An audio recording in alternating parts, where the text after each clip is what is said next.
Hi friends, welcome back to Bhavani styles and blogs అండి. అందరూ బాగున్నారా? నేనైతే చాలా చాలా బాగున్నా.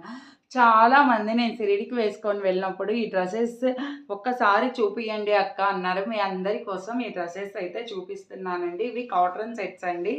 చాలా బాగుంది. ఇక్కడ కింద వర్కింగ్ డీటెయిల్స్ చూడండి ఎంత బాగుందో. ఇది ప్యాంట్ అండి. దీని cost just 500 rupees. Free shipping అయితే ఆల్ ఓవర్ ఇండియా ఎక్కడికైనా పంపిస్తామండి. ఇది చూడండి, ఇక్కడ మొత్తం ప్లెయిన్ క్లాత్ అయితే వస్తుందండి. ఇట్లా ప్లెయిన్, ఇది కాలర్ నెక్ అయితే ప్రొవైడ్ చేశారు. హ్యాండ్స్ మాత్రం ఇట్లా 3/4 హ్యాండ్స్ వస్తుంది. ఇక్కడ వర్కింగ్ డీటెయిల్స్ చూడండి ఎంత బాగుంది. ఇక్కడ కింద కూడా మనకి వర్కింగ్ డీటెయిల్స్ అయితే చాలా బాగుంది. ఇది నేను వేసుకున్నప్పుడు మీరు అందరూ చూసారండి. లుకింగ్ మాత్రం చాలా చాలా బాగుందండి. మీకు కూడా ఈ డ్రెస్ కావాలి అనుకుంటే 9392079962కి అయితే మెసేజ్ చేయండి. మా వీడియోస్ ఎవరైనా ఫస్ట్ టైం చూస్తుంటే please subscribe to my channel. Thank you for watching friends. Bye friends.